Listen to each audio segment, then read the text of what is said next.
cabinet here, and we can see it right here, right? This is for another session, but you look at it, if that mic was your ear, how much high end, say, how much high end are you going to put on? It's going to be way less than if I was standing over here off axis, right? So again, it's go back to listening, right? Go back to listening, and then everything here, the sculpting that's done here is just to mesh. Okay? With Ged, for his bass playing, if we can zoom in, we probably already have somewhere, I'm going to make me look silly. So if we zoom in here,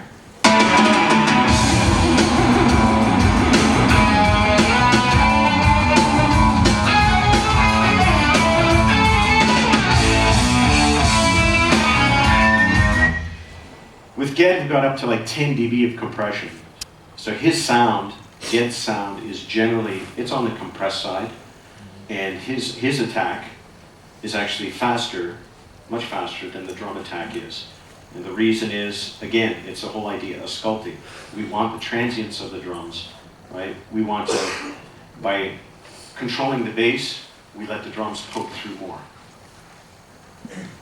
Makes sense, right?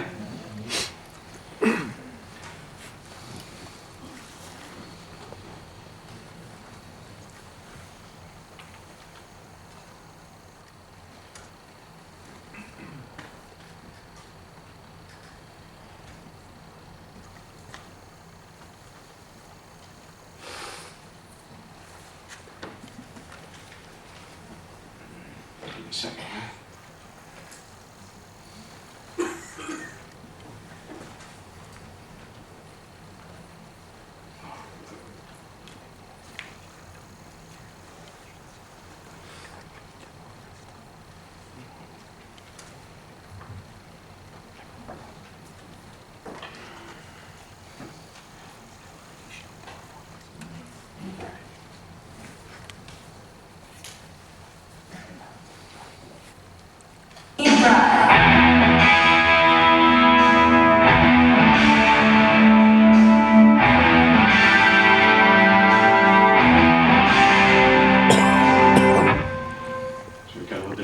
Bleed coming through from another track. For Al's guitar, one of the things about working with Al is Al was a guy that loved to, getting back to what you were discussing, Al was a guy that he's a gearhead. He's a gearhead. I think he would have he'd be sleeping out here just loving what's going on. But he's a gearhead, and he loved to experiment with tone. And a lot of the things that he would put together, as far as, chorusing, we all use a lot of the stuff it's commonplace now, but things like chorus pedals, these are things that he popularized. And one of the things that I respected about the playing on this is he would print, he would commit to what he's doing, right? And it was, and it's not super distorted. There's a lot of records that have a lot of force when we listen to them. And I've worked with a few guitar players where they'll come in and they'll want to do something that's forceful, and it's so distorted that it actually sounds small. Right? It's like anti-big, right? And we would talk, and I just said, well, you have no dynamic range. Do you know what I mean? It's like, if you have no dynamic range, when you see it, you see how many videos do you see where a guitar player is just, and he's digging in. But if it's so squashed because it's so distorted, if you're on 10, you have nowhere to go. How did I know you were going to say that? Okay, it's like 11. So you have not seen the movie, so. Right? So,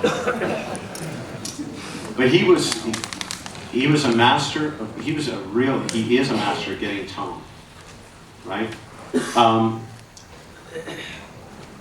On the console, you can see we have a set of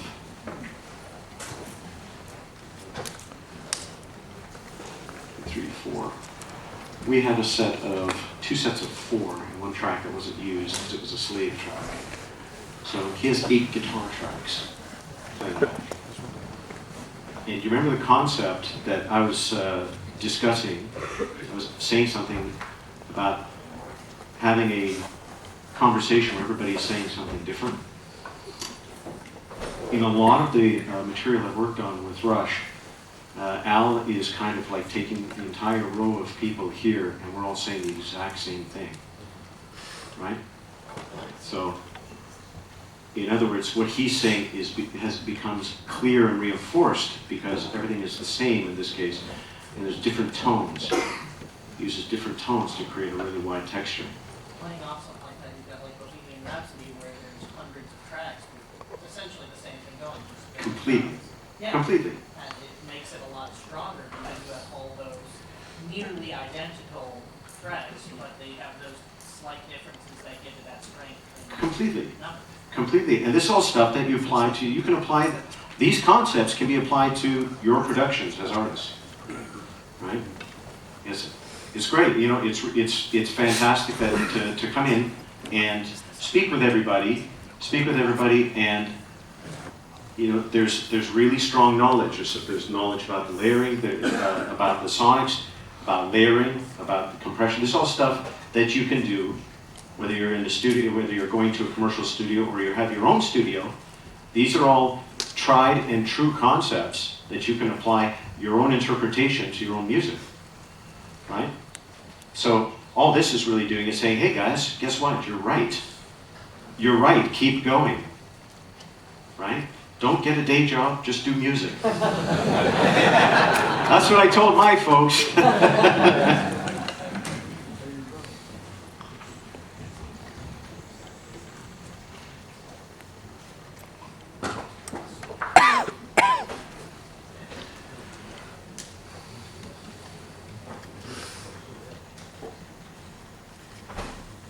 I want to look at Mr. Lee's vocal. Okay. Let's have a quick listen and see what he's doing.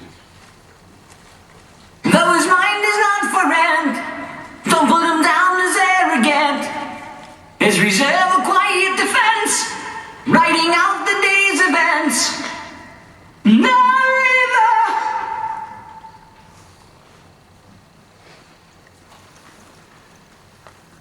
Nice low vocal.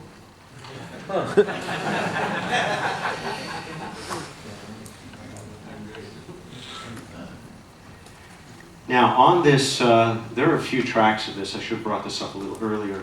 I use a plugin for this type of work. A lot of times I use the Phoenix plugin. Phoenix is essentially if you're not familiar with it, it's a tape saturation emulator. All right. Dave Hill, who designed in Pro Tools. There's a process called Heat, and Heat is essentially a simplified version of this plugin. Right? So there's essentially heat on, more heat, less heat. That's what's in Pro Tools. This? No, this is actual, that's in Pro Tools. Bless you. Right? Essentially the saturation effect gets more intense. If you look on the right-hand side of the plugin, it gets more intense as we dial down from luminescent down to dark essence. So when we look at Ged's vocal, we have a fair bit of tape saturation going on, right? And you can hear in Ged's vocal, especially when he sings like The River, you can hear that there's a, you know, it sounds like we're hitting tape pretty hard. And the reason, again, is to recreate the original, right? It's obvious here, but when we listen to it, that's what gives Ged's vocal the feeling of being forward, of being forceful, right? So the idea of hearing, wow, that sounds like, I don't want to say distorted, but you know, when it sounds like there's a bit of capsule compression and you know, all the tape art, all this stuff that we associate with the good analog. When we hear it isolated, it has a different effect than when we put it in the mix.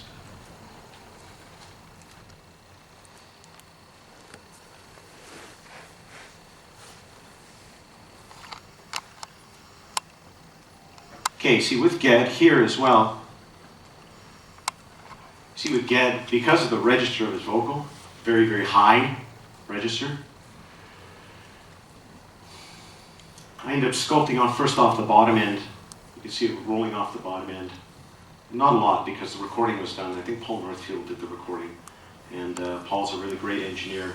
And I actually subscribe to some of the stuff. Some of his concepts is he'll do some of the work to tape. He'll commit to it. He'll commit to his work. And a lot of it was taking the bottom end out of the vocal. And that's not, and I mean the very, very low bottom end. And why would we take the really super low end out of a vocal? No useful information lives there. We'll get things like B's, P's, the singer, I love this song, and he's stamping his feet, and it's not a lot. But you know yourself, if you have a really great microphone that picks up super bottom end, you know, and if you're recording at home, all of a sudden you go, you know, that subway is 3 miles away and I can still hear it. Right? I did a session at a studio in New York, and it was 6 floors up, and I was in the middle of doing the session, and I had the tracking fairly loud, and all of a sudden, I use these speakers, these focals, I use these, and they've got a passive radiator on top, and the passive radiator all of a sudden starts. I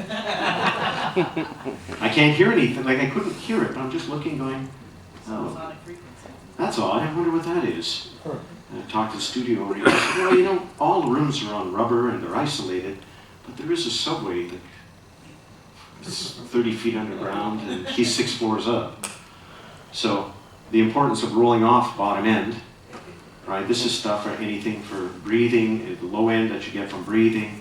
It's going to clean all of that up for you, and we're not going to waste that.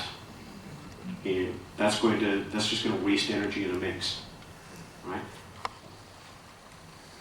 So with Ged, as well, super high end. Ged's voice is generally on the brighter side, so super high end is ruled off, up, like 12K and up, right? And you can see that it starts at 12K, so it's not like I'm not removing all of the S's, but just to get some of that like zingy harshness, just to pull that down a touch.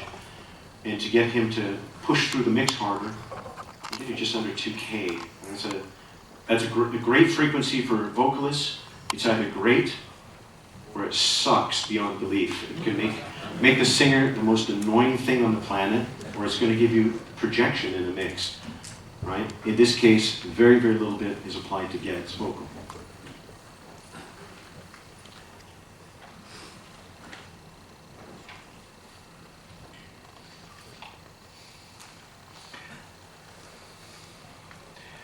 Ged's vocals on this side, so I'm not sure if intensely cool camera guy wants to come and move the camera or not. Though his mind is not for rent, don't put him down as arrogant. His reserve a quiet defense, writing out the day's events. Now with Ged's vocal, listening to a lot of modern productions, there is an effect that I laughingly call drowning guy. When something is so compressed, right, and somebody is breathing, if you take somebody singing at a high volume and you crush that down 30 dB, when somebody takes a breath to sing and that has no reduction on it, and you're taking something loud down by 30 dB, suddenly you're breathing.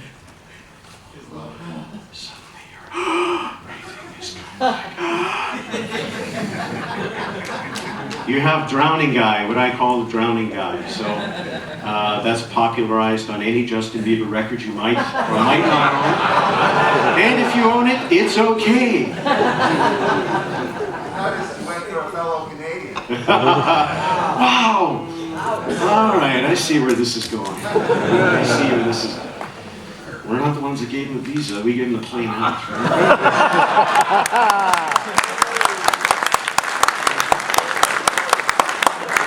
He's yours now.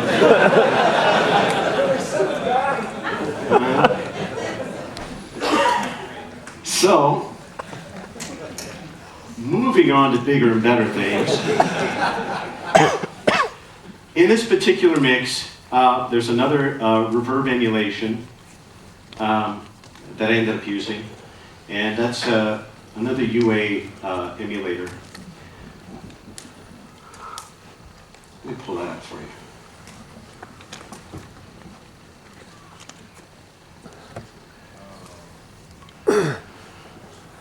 This is an incredible emulation of the EMT 250. I don't know if anyone's used the real deal. The real deal is incredible. This is a fantastic emulation of the 250. The reason I ended up using this is it's very plate-like, sounds markedly different than the 140, right? Because we don't want to use the same thing. It's exactly the same thing. One thing about digital technology is that it's so accurate. If you put two identical things on top of each other, they have a tendency to cancel or mask and just not do pleasant things. So this was a really good compromise. This is a good compromise to get two different fairly lengthy reverbs and have them live together really well in a mix. Now with GED, in 1981, in 1980 and 1981, this is the era of the Eventide. The Eventide started to come into fashion to use it on vocals. So to widen Ged's vocal, again, like what was done on the original, that's not what we used. Just give me a second to find it. We used this guy. Now this is set to micro pitch shift, where we take, and you may or may not be familiar, let me explain what this is. Micro pitch shift essentially will take the singer's vocal and bend it very slightly sharp on one side and very slightly flat on the other side, right?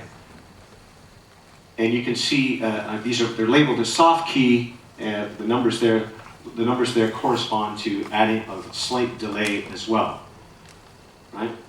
And what that does is that gives us width to the vocal.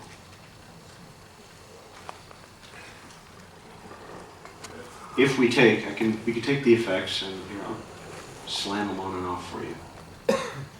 Though his mind is not for rent, don't put him down as arrogant. His reserve a quiet defense, writing out the day's events. No river. You can hear that, I mean, there are effects there that we hear because it's soloed out, but it's not overdone. It's like spices being put into a recipe. Too much, not so good. But this gives us the illusion of space for the vocal. And it makes the vocal, to describe it as a shape, what we end up with is the mix, and the vocal is an elliptical like this. Yeah. Were you widening the reverb or were you widening the... This is widening the vocal. The actual track? Yeah. The thing, the concept, so are you saying to add a harmonizer onto the reverb? Right. The one thing about doing that sort of thing is, one, it's going to give us a very conscious modulation, which may or may not be a good thing, right? But the one thing that I think would be a dangerous thing to do for this era of music is that what it's going to do is it's going to change your sound feel. Because reverb is thousands of delay taps. And so what we'd be doing is we're going to say, you know what? We're going to make a short slapback effect on the delay tracks on either side, right? And it's really, especially these emulations, they're remarkably complex. You know, there are, if you listen to them, the tails are very, very clean, very, very clear, so you don't hear any of, if you listen to discount reverbs, you'll hear stuff like if you hear a transient, you hear near the tail, it'll start to, you hear looping. Because it saves money, you just say, hey, it's a cut and paste. It's cut and paste and then decay, as opposed to having, you know what, we're going to make we're going to make this reverb tail, this word length, so it's all different. Instead, it's cheaper to say, here's our word length, and then we'll take this piece and make it that length. That's cheaper, less work, right? So to answer that, in this case, these effects are applied to the dry vocal. Right? They're applied to the dry vocal. Would I have done stuff slightly different? Say if we were to say this a modern mix, this has just a straight eighth note delay, and it's quite subtle.